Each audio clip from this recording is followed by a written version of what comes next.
विधानसभा चुनाव के पहले चरण के लिए नामांकन का काम पूरा, दूसरे चरण के लिए भी तेज हुई नामांकन प्रक्रिया। चंपाई सोरेन, सुदेश महतो समेत कई उम्मीदवारों ने किया नामांकन।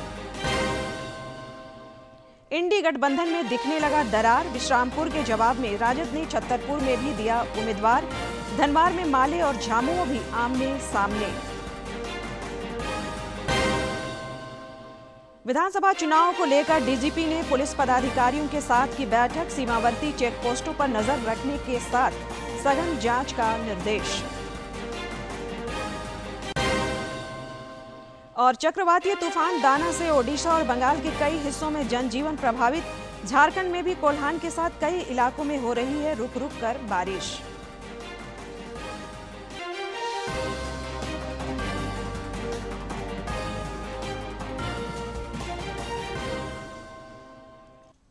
नमस्कार, खबरें झारखंड में आपका स्वागत है। मैं हूं संध्या दिमता और अब समाचार विस्तार से। प्रधानमंत्री नरेंद्र मोदी ने आज नई दिल्ली के हैदराबाद हाउस में आयोजित जर्मन बिजनेस 2024 के 18वें एशिया प्रशांत सम्मेलन में हिस्सा लिया।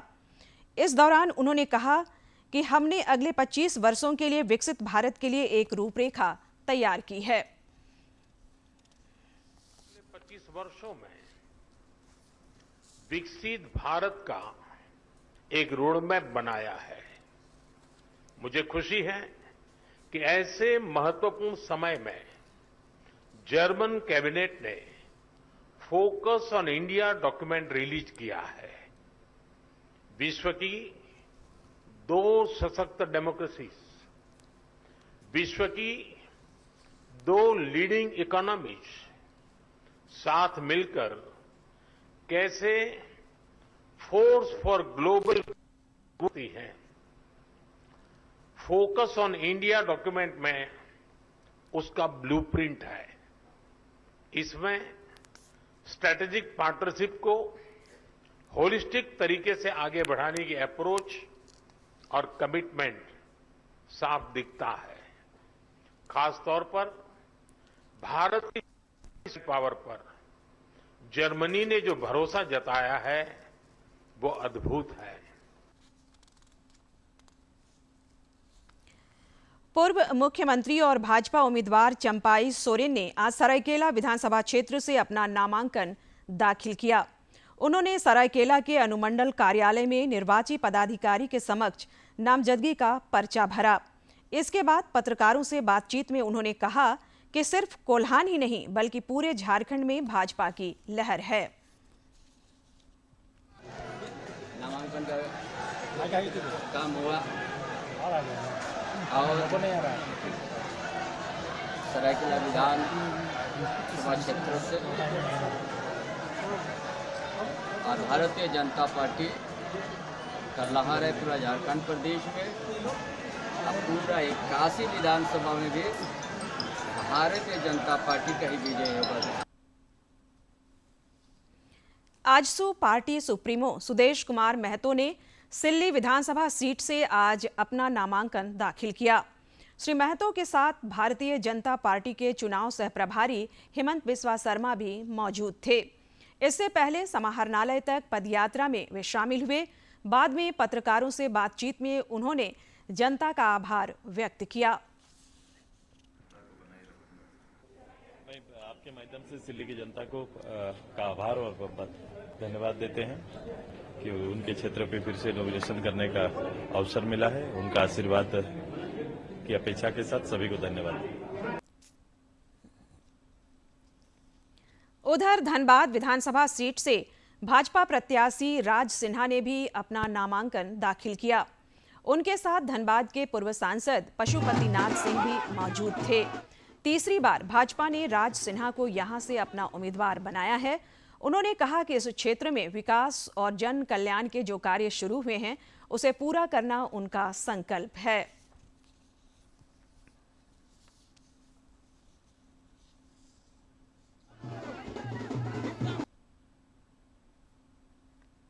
सिंदरी विधानसभा सीट से भाजपा प्रत्याशी तारा देवी ने भी आज अपना नामांकन दाखिल किया। तारा देवी के नामांकन के दौरान धनबाद से भाजपा सांसद ढुल्लू महतो भी मौजूद थे। बाद में आयोजित सभा में काफी संख्या में भाजपा के कार्यकर्ता शामिल हुए।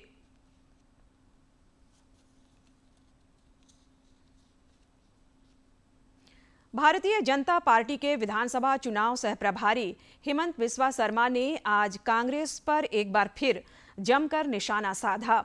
एयरपोर्ट पर पत्रकारों से बातचीत में उन्होंने कहा कि कांग्रेस में टिकटों की बिक्री होती है।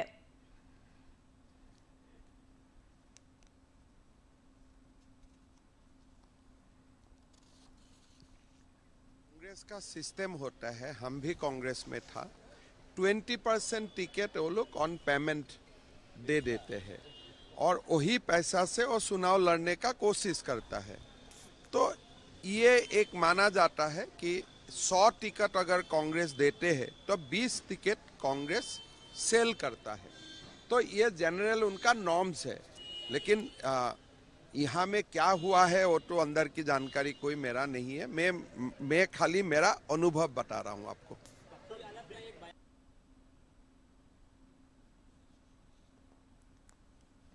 साहिबगंज के बोरियो विधानसभा क्षेत्र से भाजपा प्रत्याशी लोबिन हेम्ब्रोम ने अपना नामजदगी का पर्चा दाखिल किया। साहिबगंज अनुमंडल कार्यालय पहुंचकर उन्होंने निर्वाची सह अनुमंडल पदाधिकारी अंगार नाथ स्वर्णकार के साथ अपना पर्चा दाखिल किया।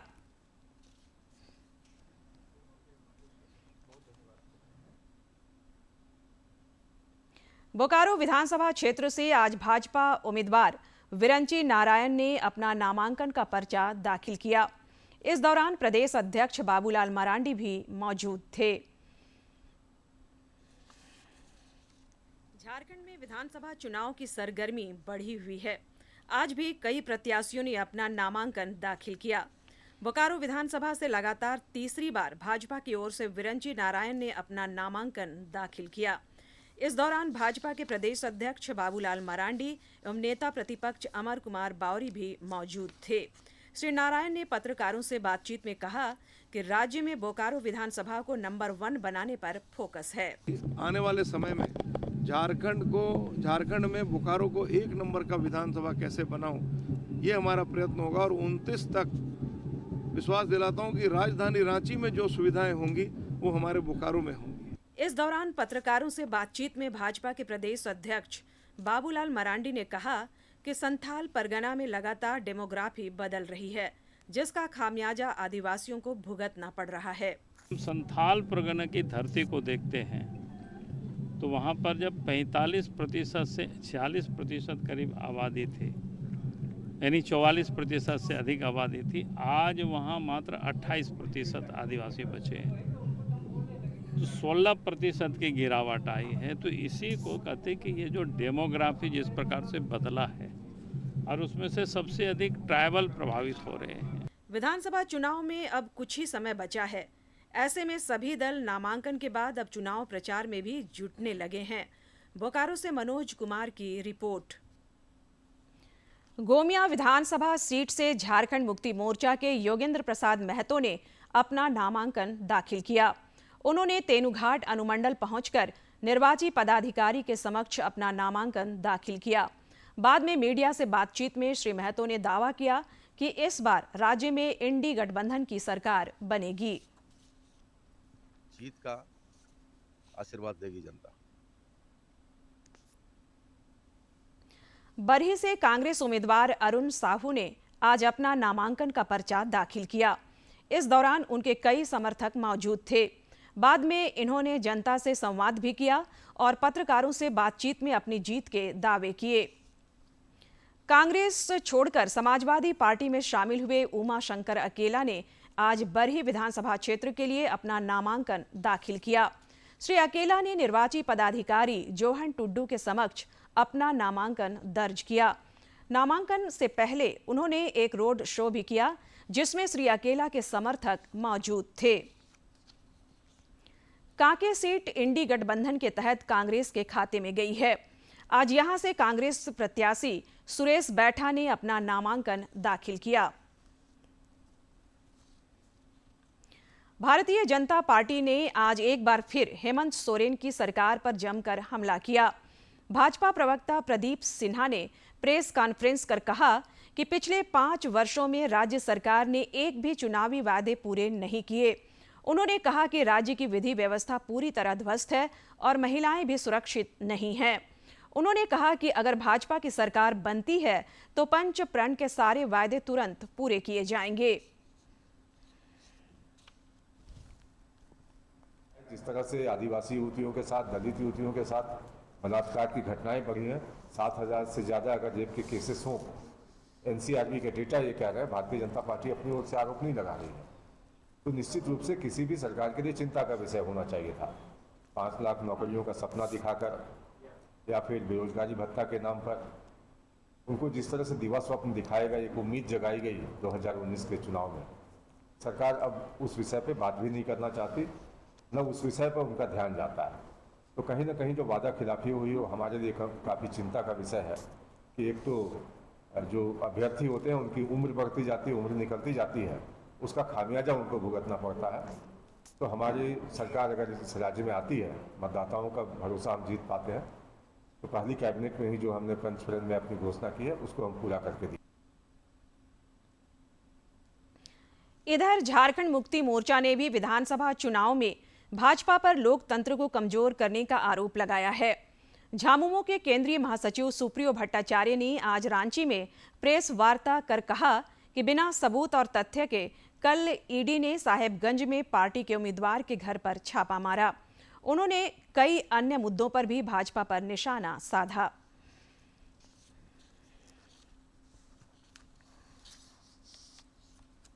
लोकतंत्र के जो महापर्व को एक दूसरी साजिश से कमजोर करने का या उसमें भ्रम की स्थिति पैदा करने का भी काम भारतीय जनता पार्टी द्वारा किया गया। एक परसेप्शन क्रिएट करने के लिए जब उनके जो बाहरी जो राजनीतिक घुसपैठ हुआ यहाँ पर, कई केंद्रीय मंत्री, राज्यों के उप मुख्यमंत्री, मुख्यमंत्री जब विफल हो गए तो पुनः केंद्र सरकार के द्वारा उनकी अपनी जो लगाम कसने वाली संस्था है ईडी, उसको सामने कर दिया गया। इंडी गठबंधन में लगता है सब कुछ ठीक नहीं चल रहा है। पहले चरण की 3 सीटों पर कांग्रेस, राजद, झामुमो और माले ने एक दूसरे के खिलाफ उम्मीदवार उतार दिए हैं। विश्रामपुर सीट पर आज कांग्रेस के सुधीर चंद्रवंशी ने नामांकन किया, जबकि इसी सीट पर राजद के नरेश प्रताप सिंह ने भी अपना नामांकन दाखिल किया है। विश्रामपुर के जवाब में राजद ने छतरपुर में भी अपना उम्मीदवार उतार दिया है। उधर झामुमो और माले में भी तनातनी चल रही है। झामुमो ने माले की सीट धनवार पर निजामुद्दीन अंसारी को टिकट दिया है, जबकि माले ने यहां से पूर्व विधायक राजकुमार यादव को उम्मीदवार बनाया है। गोड्डा सांसद और भाजपा नेता निशिकांत दुबे ने कहा कि इस बार संथाल में भाजपा सभी सीटें जीतेगी। देवघर में पत्रकारों से बातचीत में उन्होंने कहा कि वे लगातार यहां कैंप करेंगे। श्री दुबे ने यह भी कहा कि संभवतः 13 या 14 नवंबर को प्रधानमंत्री नरेंद्र मोदी की देवघर में जनसभा भी होगी। इसीलिए मैंने आज से जो है यहीं देवघर कैंप कर दिया है और संथाल पढ़ना भारतीय जनता पार्टी के लिए भी उतना ही महत्वपूर्ण है। कल से लक्ष्मीकांत वाजपेयी जी जो हमारे प्रभारी हैं वो देवघर में ही कैंप करेंगे और मुझे लगता है कि 13 या 14 तारीख को माननीय प्रधानमंत्री जी भी देवघर आएंगे। चुनाव के मौसम में आरोप प्रत्यारोप का दौर भी शुरू हो गया है। भाजपा नेता अमर कुमार बावरी ने कांग्रेस और राजद को टिकट बेचने वाली पार्टी करार दिया है। उन्होंने घुसपैठ के मुद्दे पर भी राज्य सरकार पर हमला बोला। आरजेडी टिकट बेचता है, कोई नया इतिहास नहीं है, ये पुराना इतिहास रहा है। तो उसी इतिहास की पुनरावृत्ति हुई है। ना उनको महिलाओं के प्रति संवेदना है, सम्मान है, ना आदिवासियों के प्रति सम्मान और संवेदना है, ना झारखंडियों के प्रति सम्मान और संवेदना है। वो तो एक स्लीपर सेल के रूप में काम करते हैं। बांग्लादेशी घुसपैठिए किस तरह से इस झारखंड में इतने प्रबल हो जाए कि उनका हिडन एजेंडा जो है वो हिडन एजेंडा। विधानसभा चुनाव को लेकर प्रशासन और पुलिस के स्तर पर भी लगातार बैठकों का दौर जारी है। निष्पक्ष और शांतिपूर्ण चुनाव को लेकर आज पुलिस महानिदेशक अजय कुमार सिंह ने आला अधिकारियों के साथ पुलिस मुख्यालय में बैठक की। बैठक में एडीजी संजय आनंद लाटकर समेत अन्य अधिकारी मौजूद थे। मौके पर डीजीपी ने चुनाव के दौरान सीमावर्ती चेक पोस्टों पर हर गतिविधि पर नजर रखने के लिए अधिकारियों को दिशा निर्देश दिए। चुनाव के दौरान अवैध गतिविधियों पर नकेल कसने के लिए भी अभियान चलाया जा रहा है। इस कड़ी में आज रामगढ़ पुलिस को बड़ी सफलता हाथ लगी। पुलिस ने करीब 85 लाख रुपए के नशीले पदार्थ डोडा के साथ एक व्यक्ति को गिरफ्तार किया है। पुलिस अधीक्षक अजय कुमार ने कहा कि गिरफ्तार व्यक्ति पंजाब के भटिंडा का निवासी है।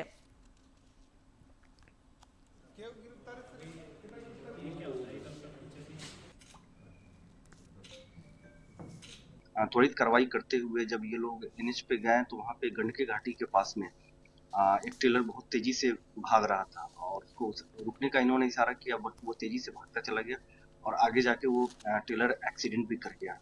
और जब उस टेलर को, उसके ड्राइवर को पकड़ा गया और जब उसके विधिवत उसकी तलाशी ली गई तो देखा गया उस टेलर में डोडा जैसा पदार्थ है, जिसको कि डीडी किट के माध्यम से भी उसको जांच की गई तो पाया गया कि वो अफीम का जो डंठल डोडा होता है वो है। और जो कि वो जब उसका वजन कराया गया टोटल वो 538 केजी पाया गया है, जो कि 28 प्लास्टिक के बोरियों में पाया गया था। ये टोटल इसकी कीमत बाजार मूल्य के हिसाब से ये 81 से 85 लाख रुपए की कीमत की यह डोडा है। विधानसभा चुनाव को लेकर पुलिस और एसएसटी का संयुक्त जांच अभियान भी जारी है। इसके तहत पूर्वी सिंहभूम जिले के बहरागोड़ा में जांच टीम ने आज एक 4 पहिया वाहन से 2,35,000 रुपये नकद जब्त किया है। विधानसभा चुनाव से पहले पूर्व मुख्यमंत्री मधु कोड़ा को सुप्रीम कोर्ट से झटका लगा है। अदालत ने उनकी सजा पर रोक लगाने की याचिका को खारिज कर दिया, जिसके बाद वे चुनाव नहीं लड़ सकेंगे। कोर्ट ने साफ किया कि केवल चुनाव लड़ने के उद्देश्य से सजा को रोक लगाने की मांग उचित नहीं है।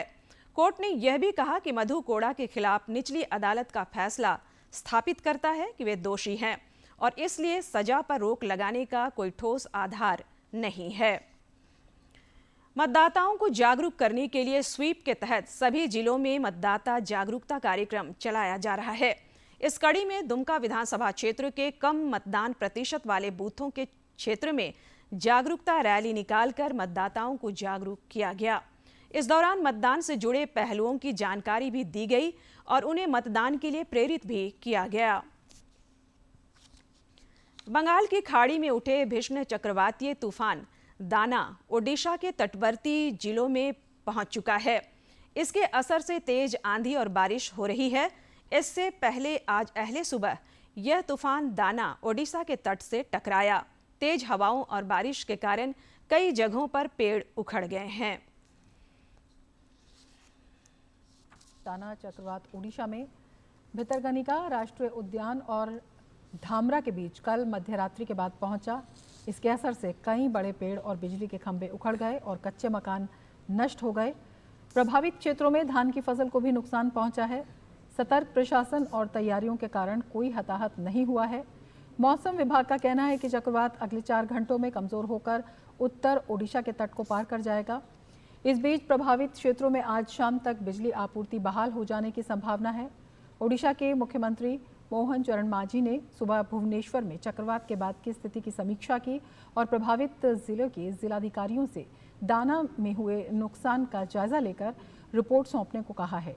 मौसम विभाग ने बालेश्वर, भद्रक और मयूरभंज जिलों में बहुत तेज बारिश का रेड अलर्ट जारी किया है, जबकि केंद्रपाड़ा, क्योंझर, ढेंकनाल, कटक और जाजपुर जिलों में तेज वर्षा का ऑरेंज अलर्ट घोषित किया है। विभाग ने अंगुल, खोर्दा और नयागढ़ जिलों में मध्यम वर्षा का येलो अलर्ट जारी किया है। बंगाल की खाड़ी में बने गंभीर चक्रवाती तूफान दाना के ओडिशा तट पर टकराने का असर झारखंड में भी देखा जा रहा है। कोल्हान समेत राज्य के कई इलाकों में कल देर रात से ही रुक रुक कर हो रही बारिश से जनजीवन प्रभावित हुआ है। बारिश की वजह से ठंड का एहसास भी बढ़ा है। मौसम विज्ञान केंद्र रांची के वैज्ञानिक अभिषेक आनंद ने बताया, चक्रवातीय तूफान का असर आज देर रात तक भी दिखेगा। उन्होंने कहा कि कल से हालात में सुधार दिखेंगे। और अब एक नजर डालते हैं प्रमुख शहरों के आज के तापमान पर। राजधानी रांची का अधिकतम तापमान 22.4 और न्यूनतम 19.5 डिग्री सेल्सियस रिकॉर्ड किया गया। जमशेदपुर का अधिकतम तापमान 26 और न्यूनतम 21.6 तथा डाल्टनगंज का अधिकतम तापमान 26.6 और न्यूनतम तापमान 23.1 डिग्री सेल्सियस रिकॉर्ड किया गया।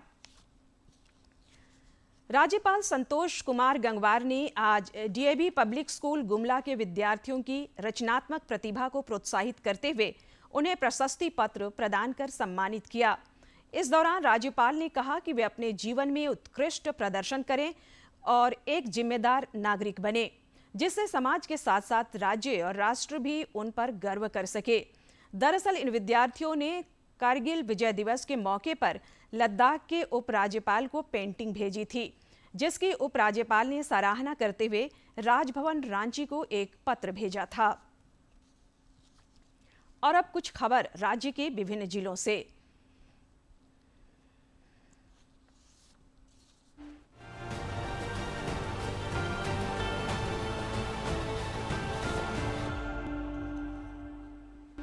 हजारीबाग के जिला स्वास्थ्य समिति द्वारा मतदाता जागरूकता रैली निकाली गई। इस दौरान 13 नवंबर को बरखट्टा, बरही, हजारीबाग विधानसभा क्षेत्र एवं 20 नवंबर को मांडू विधानसभा क्षेत्र में मतदान की तिथि नोट करें, वोट करें और लोकतंत्र को मजबूत करें का संदेश दिया गया। स्वीप कार्यक्रम के तहत मतदाता जागरूकता हेतु कोडरमा के समाहरणालय परिसर में मतदान संकल्प थीम पर वृक्षारोपण कार्यक्रम का आयोजन किया गया। इस दौरान कोडरमा की जिला निर्वाचन पदाधिकारी सह उपायुक्त मेघा भारद्वाज ने कार्यक्रम में सम्मिलित होकर वृक्षारोपण किया एवं कार्यक्रम में उपस्थित सभी लोगों को नैतिक मतदान करने की शपथ दिलाई। रामगढ़ के पुलिस अधीक्षक अजय कुमार को मिली गुप्त सूचना के आधार पर अवैध रूप से डोडा का परिवहन कर रहे ट्रेलर के मालिक सह चालक को गिरफ्तार किया गया। साथ ही लगभग 543 किलोग्राम डोडा बरामद किया गया। डोडा एवं ट्रेलर को जब्त करते हुए ट्रेलर मालिक सह चालक को गिरफ्तार कर न्यायिक अभिरक्षा में भेजा गया।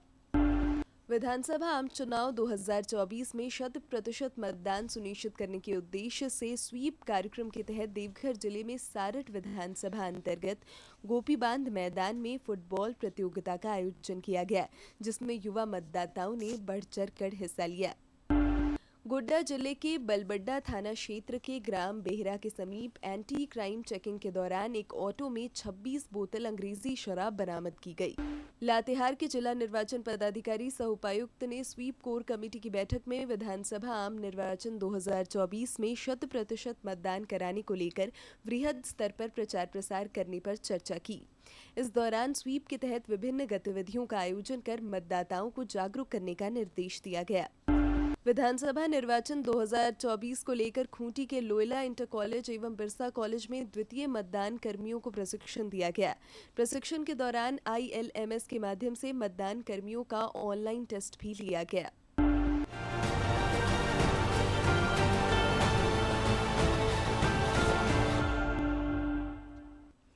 अगले खबरों की ओर बढ़ेंगे। प्रधानमंत्री नरेंद्र मोदी मन की बात कार्यक्रम के जरिए 27 अक्टूबर को देश विदेश के लोगों के साथ अपने विचार साझा करेंगे।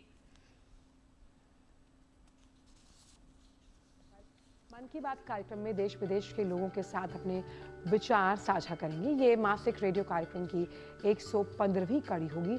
श्रोता टोल फ्री नंबर 1800117800 पर कार्यक्रम के लिए अपने सुझाव भेज सकते हैं। माईगॉव, नमो ऐप पर भी सुझाव भेजे जा सकते हैं। सुझाव भेजने की अंतिम तिथि 25 अक्टूबर है।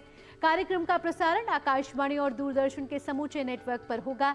कार्यक्रम आकाशवाणी समाचार की वेबसाइट और न्यूज ऑन AIR ऐप पर भी उपलब्ध रहेगा। आकाशवाणी समाचार, दूरदर्शन समाचार, प्रधानमंत्री कार्यालय तथा सूचना और प्रसारण मंत्रालय के YouTube चैनलों पर भी इसका सीधा प्रसारण किया जाएगा। जॉर्जिया में आयोजित अंतर्राष्ट्रीय वुशु चैंपियनशिप में बिहार की बेटी दीक्षा कुमारी ने स्वर्ण पदक जीता है।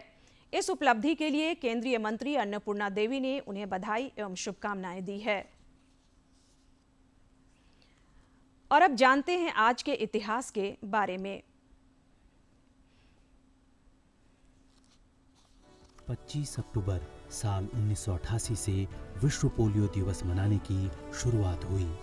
यह दिन दुनिया भर में पोलियो को समाप्त करने के वैश्विक प्रयासों पर प्रकाश डालता है। यह रोग पोलियो वायरस के कारण होने वाली एक जानलेवा बीमारी है, जिसे विश्व स्वास्थ्य सभा ने पूर्ण रूप से समाप्त करने के लिए साल 1988 में इस दिन की शुरुआत की थी। पोलियो या पोलियोमेलाइटिस एक अपंग यानी विकलांग करने वाली एक घातक बीमारी है। विश्व स्वास्थ्य संगठन के प्रयासों और विभिन्न देशों की सरकारों की दृढ़ता के साथ टीकाकरण अभियान ने दुनिया को पोलियो से बचाया है। भारत पिछले 7-8 वर्षों से पोलियो मुक्त हो चुका है। 25 अक्टूबर साल 1881 को महान चित्रकार पाब्लो पिकासो का जन्म स्पेन के मैलेगा में हुआ। वे 20वीं शताब्दी के सबसे अधिक चर्चित और समृद्ध कलाकार थे। पिकासो की कलाकृतियां मानव वेदना का जीवित दस्तावेज है। पिकासो चित्रकारी में अपनी क्यूबिज्म शैली के लिए सबसे ज्यादा मशहूर रहे।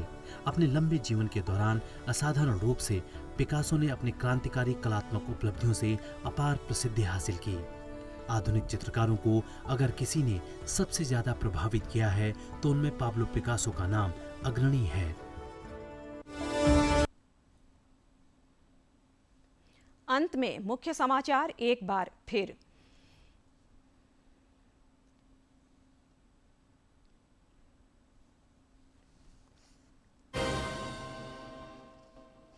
विधानसभा चुनाव के पहले चरण के लिए नामांकन का काम पूरा। दूसरे चरण के लिए भी तेज हुई नामांकन प्रक्रिया। चंपाई सोरेन, सुदेश महतो समेत कई उम्मीदवारों ने किया नामांकन।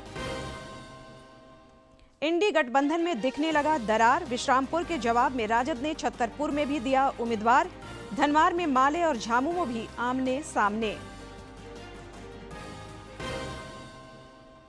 विधानसभा चुनाव को लेकर डीजीपी ने पुलिस पदाधिकारियों के साथ की बैठक। सीमावर्ती चेक पोस्टों पर नजर रखने के साथ सघन जांच का निर्देश। और चक्रवातीय तूफान दाना से ओडिशा और बंगाल के कई हिस्सों में जनजीवन प्रभावित। झारखंड में भी कोल्हान के साथ कई इलाकों में हो रही है रुक रुक कर बारिश।